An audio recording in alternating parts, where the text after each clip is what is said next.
Bonjour à toutes et à tous et bienvenue sur cette nouvelle vidéo, j'espère que vous allez bien. Aujourd'hui, on va parler des points importants d'une mise à jour de Microsoft à effectuer sur Windows 10.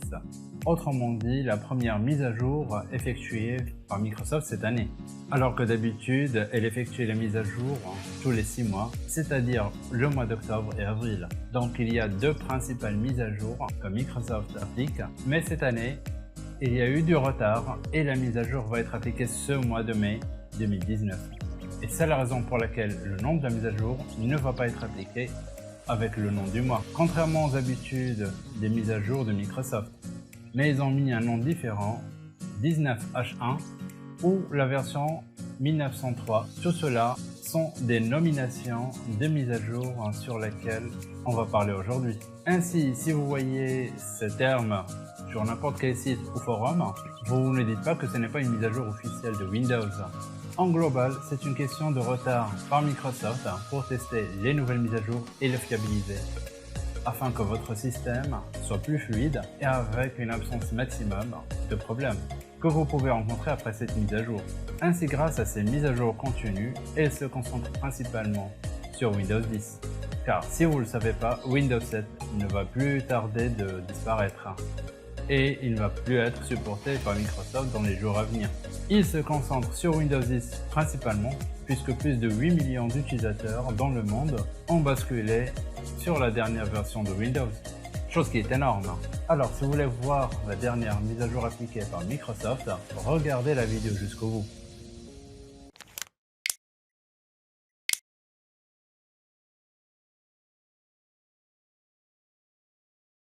Alors, avant de commencer, une brève explication pour savoir comment mettre à jour Windows. Il suffit d'aller sur les paramètres, puis sur mise à jour et sécurité. Et il ne vous reste que de cliquer sur rechercher des mises à jour. Windows se chargera de les chercher, télécharger et installer en toute sécurité. Et si vous souhaitez avoir les mises à jour en avant-première, il faut s'inscrire dans le programme Windows Insider. Ainsi, vous recevrez les dernières mises à jour avant tout le monde, avant qu'elles s'appliquent de manière générale. Mais il se peut que ce soit une version instable, alors vous pouvez rencontrer des problèmes, sauf si vous êtes un bêta-testeur comme moi. Sinon, de préférence, d'attendre que la version officielle soit proposée directement par Windows Update. Également, je conseille, si vous ne constatez pas de changement, de télécharger le fichier ISO de Windows et de l'installer pour récupérer un système stable avec toutes les fonctionnalités. J'ai déjà présenté une vidéo à ce sujet que vous pouvez trouver sur la chaîne. Et on commence par la première fonctionnalité. Alors la première chose que vous allez directement constater est un changement radical de l'interface de Windows 10 au niveau du bureau, avec son arrière-plan et la barre des tâches également, au niveau de la liste de démarrage qui a été travaillée pour faciliter l'utilisation avec une seule liste et apparemment avec des améliorations pour éviter tout problème que vous pouvez rencontrer sur les versions précédentes. On va pas dire que c'est parfait à 100%, mais c'est mieux qu'avant. Vous allez le constater quand vous ferez le test. Également, il y a la partie sur la droite qui permet de voir des groupes selon la thématique. Il se peut que vous ne constatez pas la différence après la mise à jour, sauf si vous vous déconnectez et vous reconnectez, ou de créer un nouvel utilisateur. Si c'est ainsi, il est toujours préférable de réinstaller Windows 10. Également, vous pouvez détacher les groupes du menu démarrer en cliquant sur le nom du groupe et de sélectionner détacher le groupe du menu démarrer pour laisser ceux que vous désirez. La deuxième fonctionnalité que vous allez constater, c'est celle de Cortana, qui est maintenant séparée de la recherche située dans la barre des tâches. Ainsi, la barre de recherche a été retravaillée pour faciliter la recherche, et le fait que Cortana ait été exclue de la barre de recherche, je pense qu'à un moment donné, elle va être retirée complètement du système. Ainsi, la recherche est devenue meilleure, et vous pouvez voir les caractéristiques proposées puisque vous pouvez rechercher plusieurs choses présentes sur votre ordinateur et pas seulement ce qui est installé comme application sur l'ordinateur, mais de manière générale. La troisième fonctionnalité est que vous pouvez désinstaller ou la suppression de certains programmes qui sont installés avec Windows 10. Mis à part Microsoft Edge, puisque Microsoft considère que c'est important pour le maintenir sur le système.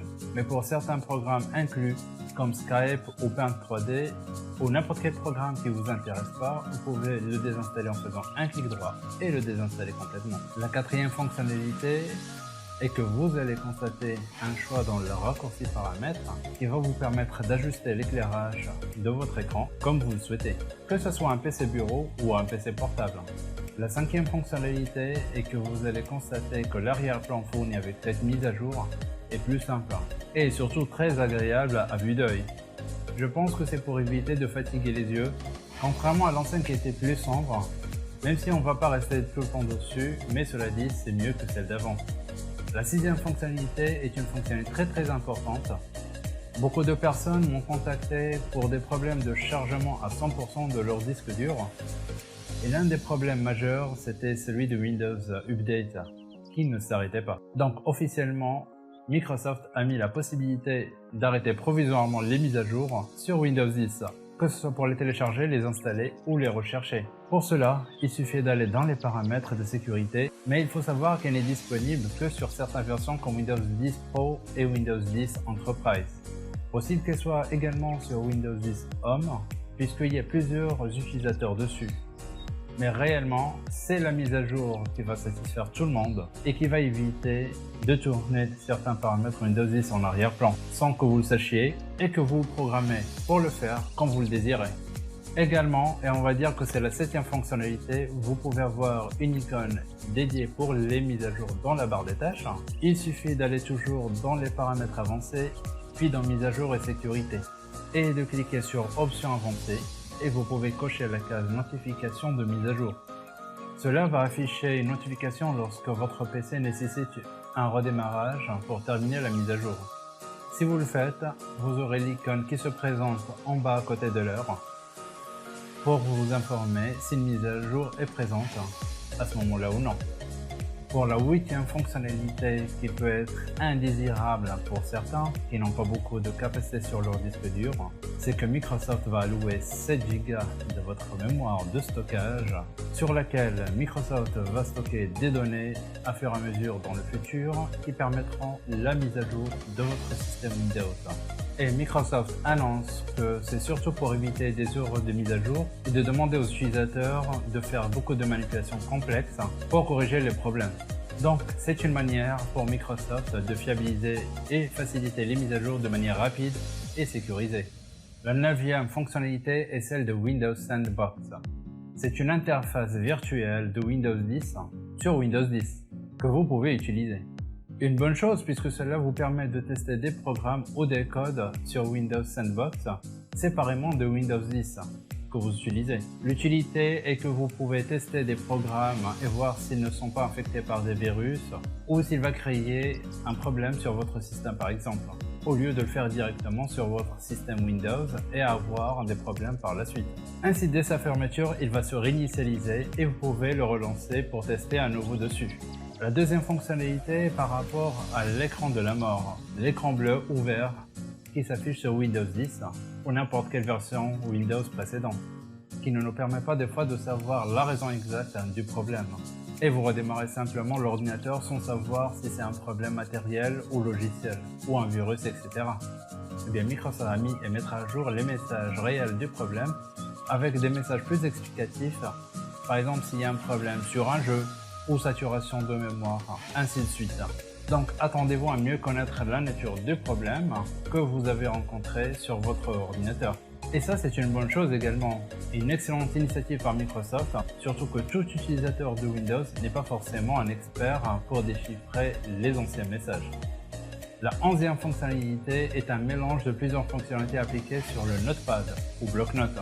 Donc si vous êtes un utilisateur de bloc-notes, et que vous avez écrit quelque chose, ainsi votre ordinateur s'est éteint suite à un problème, une coupure électrique, après redémarrage, le bloc-notes s'ouvre automatiquement avec la sauvegarde de ce que vous avez écrit.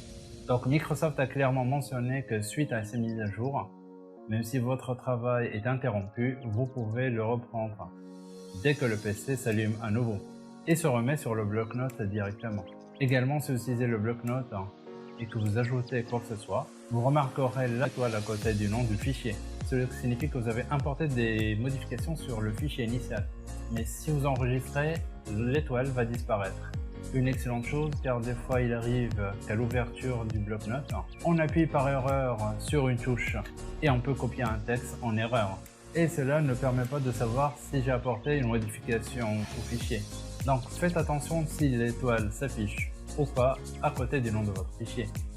La deuxième fonctionnalité est que Microsoft veut que vous utilisez Windows 10 sans mot de passe. Vous vous demandez s'il y aura plus de sécurité?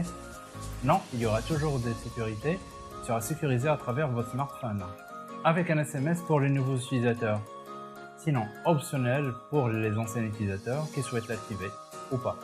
Cela permet d'autoriser depuis le smartphone l'ouverture de Windows sans que vous ayez à écrire le mot de passe, surtout s'il est lent. Alors qu'avec le smartphone, c'est plus rapide, comme pour ce qui se fait actuellement sur Facebook ou Gmail, etc. La 13e fonctionnalité est l'amélioration de Windows PowerShell, qui intègre une interface de ligne de commande qui est en bleu actuellement.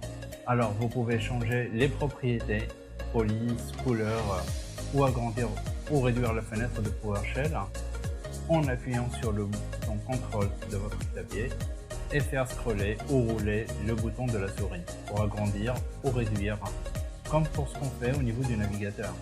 La 14e fonctionnalité se rapporte à Windows Defender, qui est devenu Sécurité Windows, qui a ajouté une nouvelle fonctionnalité qui s'appelle Protection contre les falsifications, qui permet d'empêcher les utilisateurs de modifier les réglages de sécurité qui permettent la protection de votre système depuis les paramètres de sécurité Windows. Pour cela, il suffit d'aller sur les paramètres, puis mise à jour et sécurité, puis sur sécurité Windows, puis protection contre les virus et menaces, après sur paramètres de protection contre les virus et les menaces, et vous cochez protection contre les falsifications. La dernière fonctionnalité, vous remarquerez qu'en appuyant sur le bouton démarrer, de nouvelles fonctionnalités se sont ajoutées avec une animation très sympa, ainsi que pour la recherche avec beaucoup plus de détails. Donc il est clair que Microsoft s'intéresse également à l'amélioration de la conception. Conclusion, Microsoft a fait un grand pas en avant avec cette mise à jour, que ce soit au niveau de la sécurité d'utilisation ou de la conception. Je trouve que c'est nettement mieux qu'avant, surtout pour la partie mise à jour qu'on peut contrôler, ce qui va éviter beaucoup de lenteur au niveau de l'utilisation du système Windows 10. Donc si votre PC le permet et que vous êtes toujours sous Windows 7, de préférence, faites le passage à Windows 10 pour éviter les problèmes à l'avenir. Donc voilà, c'était les principales mises à jour présentes sur cette nouvelle version du mois de mai 2019 pour Windows 10. Et bien j'espère que cette vidéo vous a plu, surtout n'hésitez pas de donner votre avis en commentaire de ces mises à jour ou celle qui vous a le plus marqué et je ferai en sorte de vous apporter si une nouvelle mise à jour se présente. N'oubliez pas que la mise à jour peut s'appliquer petit à petit selon les régions, alors ne vous inquiétez pas si ça prend quelques jours. N'hésitez pas à mentionner votre appréciation avec un like ou un dislike si vous n'avez pas aimé ou vous avez aimé concernant la vidéo. Toutefois, si j'ai oublié quelque chose, faites-le moi savoir dans les commentaires. En attendant les prochaines vidéos, je vous dis à très bientôt, portez-vous bien, ciao.